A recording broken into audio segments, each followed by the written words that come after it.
Any tips for decomposing monolithic systems? First response, and actually this was something that I really learned from my friends at Munich Re. The first thing to do potentially, as an idea, is don't. The first thing to do potentially is to find areas of new opportunity in the company.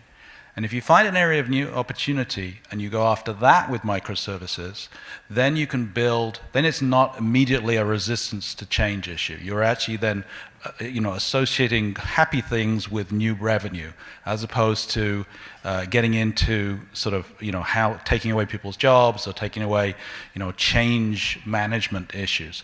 Once you've got that and that positive swing, and I think Mike can certainly talk about that at Star as how he's done that.